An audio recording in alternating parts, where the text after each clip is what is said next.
represent men, not on Wall Street. I need you. I'm not that person anymore. Tell me it's gonna be better now, right? It's all gonna be better. I loved him so much.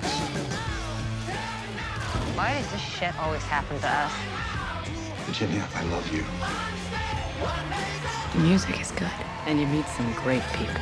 I got my name in lights again, right? I can't do this shit without you. Good answer. I'm not frightened. I'm out of choices. Nobody knows how it's going to end up. It's showtime! Everybody feels they could have been a contender. What I did was wrong.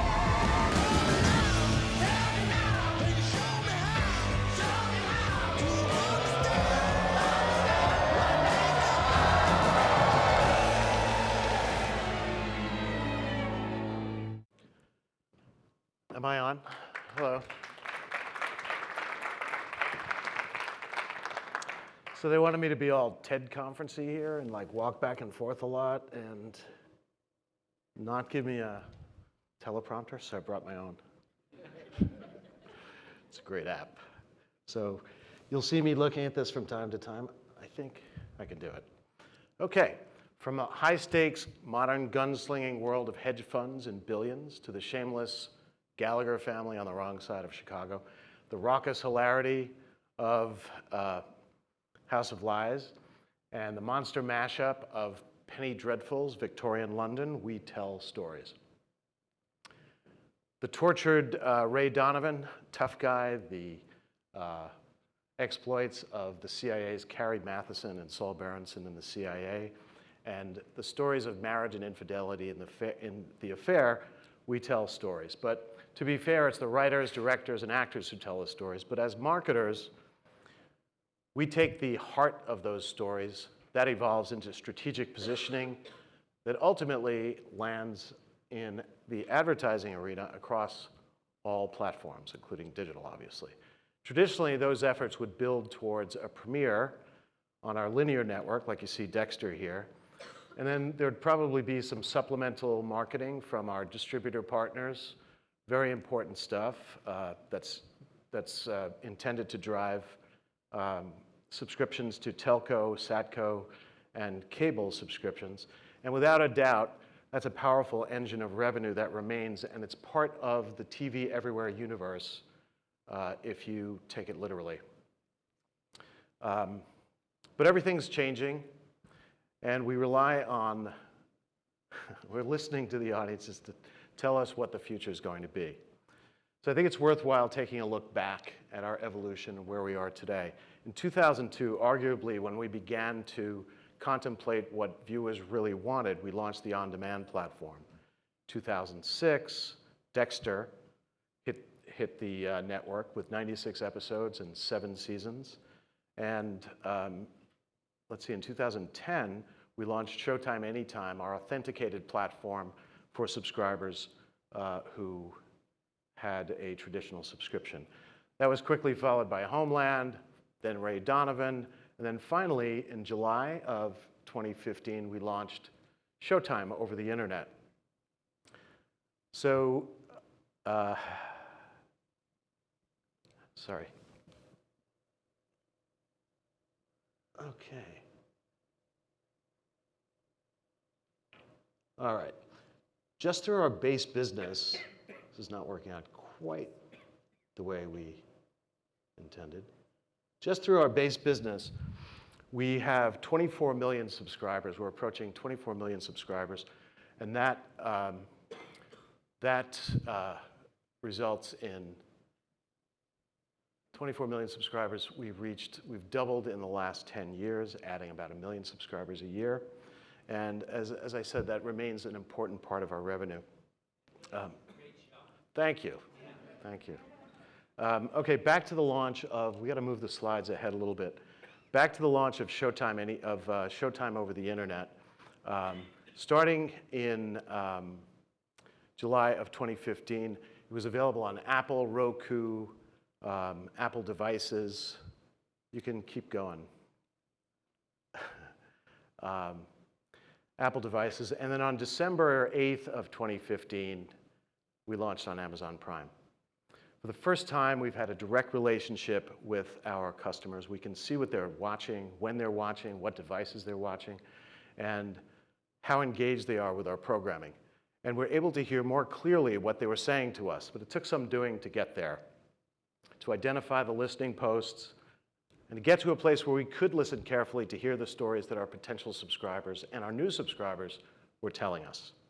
Nearly 2 years before launch, we took a look at the competitive OTT environment, the quickly evolving, increasingly crowded world of premium television. We looked at the organization internally and set about to identify the human and other resources that would help us moving forward in this new direction. It was important to identify our deficiencies as well as our talents. Everything was changing, and it was like starting a new business.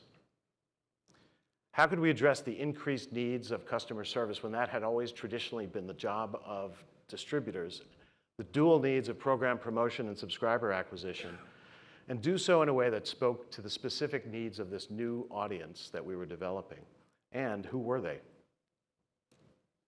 Pulling resources from, I feel better now, program marketing, research, creative, media and promotions, digital product, and others, we formed a cross-departmental task force. And this, as a consequence of this group's work, we hired a data-driven consumer engagement agency. Some new positions were created, some existing positions were redefined, taking care to protect the base business while preparing for the new demands and requirements of the new business. Org charts were blown up and put back together again, and we continually redefine the roles inside the company to address the specific needs of these new distribution partners. Once we'd signed the agency, we collaborated on a roadmap that would take us to launch. And we knew or assumed a couple of things. One is that we knew that there would be some latent demand for this new product out in the marketplace. But we couldn't depend on latent demand forever. We also had to deliver some very simple but critical messaging. One, here's a new way to get Showtime. A broadband connection is all you need, and you can watch every show, every season, every episode whenever you want. Here's a video that will kind of illustrate that positioning. We will mobilize the war machine, and those who will try to bring down our house will see their own houses fall.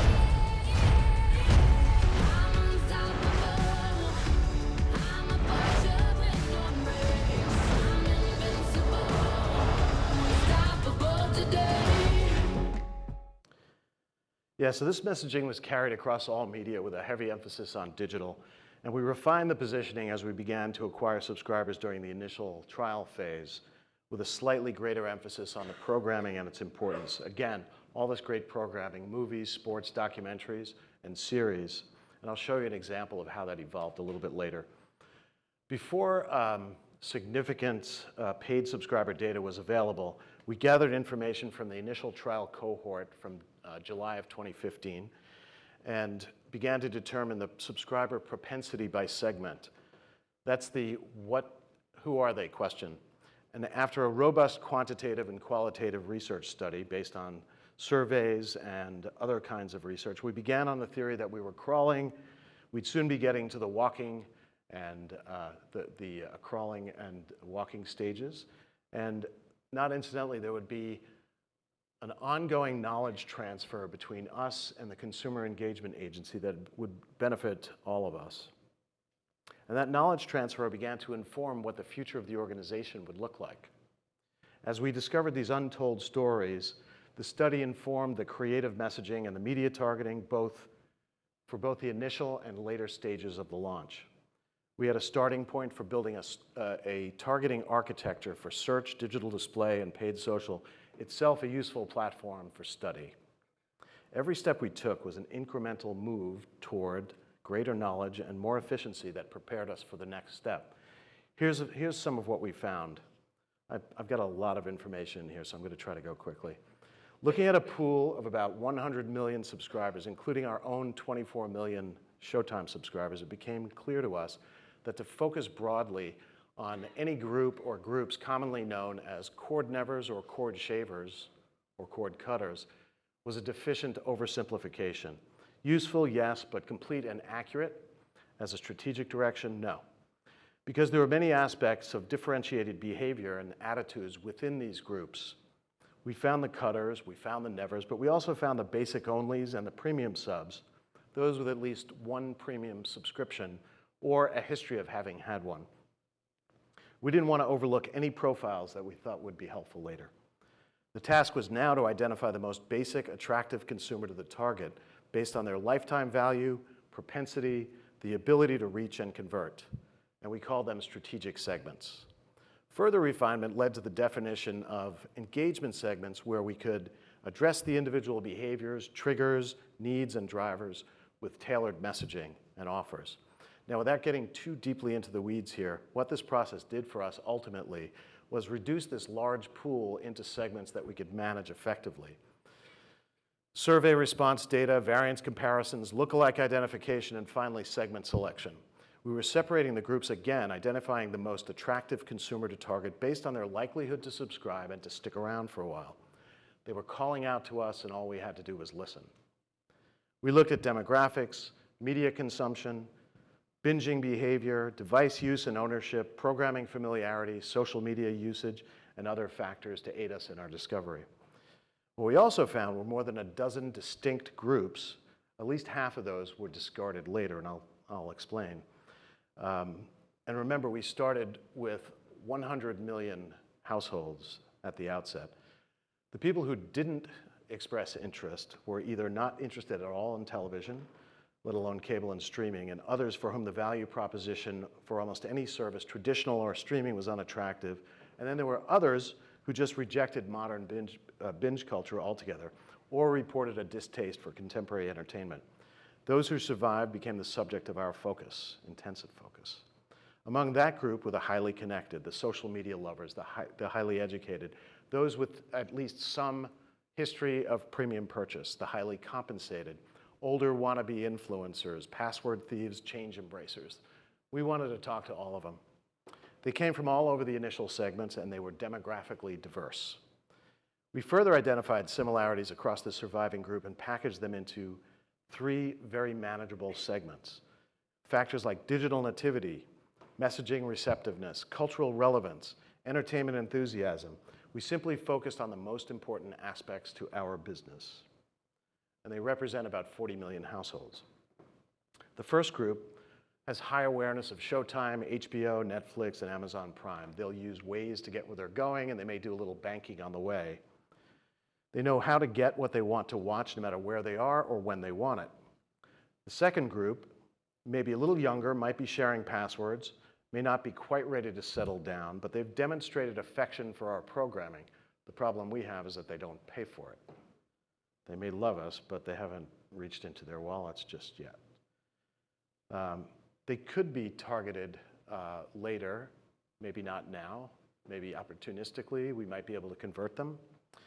The third group has one foot firmly planted in the traditional. They have cable, satellite, telco, and broadband packages, but they have a little bit of FOMO. You know, they have this fear of missing out, and they want to be acknowledged by their friends and associates as digitally and culturally savvy while they balance the demands of work and family.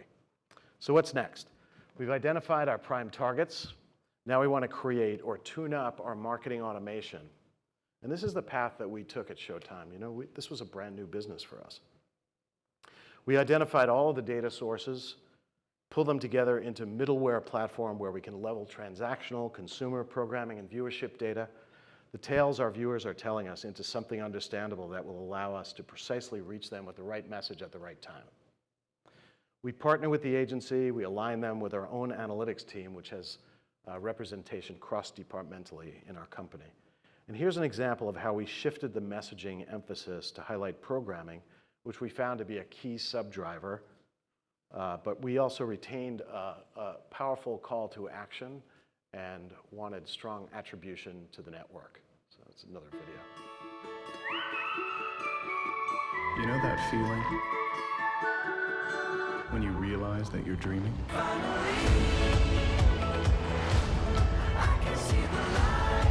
I got it under control. I've got everything under control.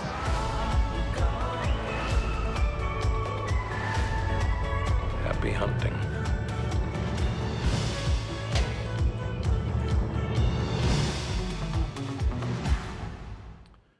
So it's a subtle shift, but a little bit more emphasis on the sort of premier programming that we have, as we saw increasingly subscriptions grow with the linear launch of each of our sort of premier shows. So as we build subs, CRM is the third pillar after audience segmentation and marketing automation.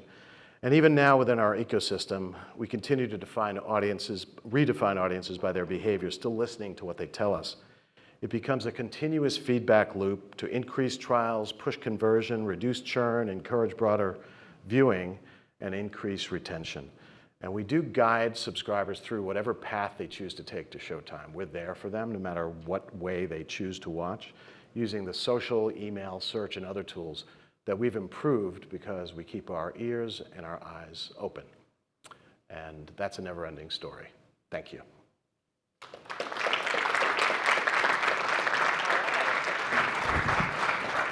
So don't go anywhere yet, Don. So all I wanted was a stool. All you wanted was a stool. So just to give you a quick little background, when we were talking about doing a video summit, and Don was one of the first people I spoke with about it, he said, you know, consumers want video to be anytime, any place, anywhere. That's it. That's what they expect, and hence the idea of Video Anywhere Summit came about. So thank you, Don. You know, look, from what I know of working with you over 20 years now, first movie website, Batman Forever, right? One of the first movie websites. Yeah. Alternate reality games at Warner Brothers Interactive, and now what you're doing at Showtime. Where is the big opportunity? When you look at all those audiences and how you try to segment them and deliver, you know, you've got content going everywhere or anywhere to anyone who wants it. Yeah. Where's the big opportunity for Showtime here? I mean, it might seem simple, but I don't think it is. Well, I think it's all tied to programming. You know, we've got. If I had more time, which I didn't, I would have shown a trailer for the new Cameron Crowe show called Roadies, about you know, the people behind the bands who put on the shows, which we're very excited about in June.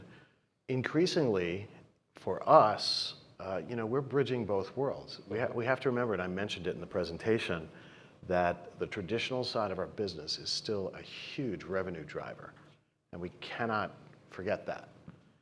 But we have to turn forward and understand what it is that consumers want outside that ecosystem, and if we can offer it to them, it's all about the programming. They want that programming. They just want it the way they want it and how they want it.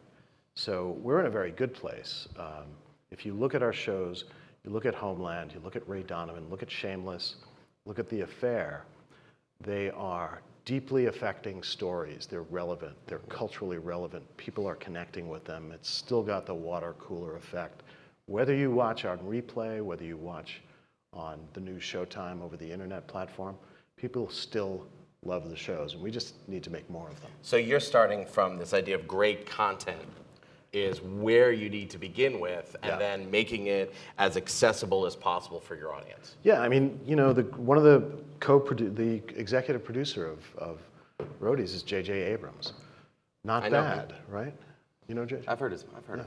So, you know, the pedigree of the people who are making our shows, you know, Brian Koppelman and David Levine, who are the showrunners on Billions, who just did a Facebook Live thing Friday very successfully. That kind of quality just increases, and we've got a show coming next year called "I'm Dying Up Here" about stand-up comedians in the '70s in LA, which is executive produced by Jim Carrey. So we're attracting that kind of talent. At the same time, to answer the first part of your question, the thing that I find exciting out in the world is that because of the fragmentation, because it is difficult for people to make decisions, you know, like, what are we going to binge? You know, what are we going to binge tonight? My wife never saw Mad Men, so being a good husband, I'm watching the entire 5 seasons with her, even though I've already seen them. And like that, we binged on Friday Night Lights last year. because neither one of us had missed it. So Right. this increasing fragmentation and helping consumers what to decide to do, to me, is a critical point. And that's why I'm looking at many of the television information aggregators very carefully. Like who's out there, who's helping consumers make decisions, who's got the best recommendation engines, I talked about that path. No matter what the path is that one might take to get to Showtime, we're going to be there with guideposts and help, and we're going to use the tools that we have. We have time for 1 to 2 questions from the audience. If we may open it up. Yes, sir, right there. Here comes the mic. Thanks for the presentation. A quick question regarding just 2 specifics. One is, are you using data in a different way to, let's say, script a show like Billions? Or how are you doing using data and research? And the second one is, how are you dealing with the friction with the telcos, with the MSOs in programming ads? I mean, provided that you're going directly to the consumer, there's this tension that you're pretty much, they probably tell you that you're killing their business. Yeah. So how are you doing with this? We're not doing that. The shows are driven by a creative process. Showtime remains at its heart a creative producer of filmed entertainment, and it's not data-driven. When it lands on my desk, it becomes important to apply data. But there is a philosophy that David Nevins, our president, has about the kinds of programming that he would like to see on the network, and it's about cultural relevance. It's about telling stories in a very unique way. I'm hesitant to use the words subversive and edgy because, a lot of companies use that. But if you think about all the shows that are on the air now on Showtime, each one of them has at its heart an important issue or issues, stories being told in unique ways. Look at the 4 perspectives in The Affair. I don't know if there are any Affair fans here. Got a couple. Ooh, more. Yeah. Yeah. So, that was the writer's decision. That was not something that was mandated by the agency because data indicated that there now needed to be 4 perspectives. So, it's all coming from the creative community. Excellent. Not yet, anyway. Very good. Yeah. Well, Don, listen, thank you so much. Okay. Thank you for coming. Thank you, everyone. Thank you. Next up, we have on the stage Rote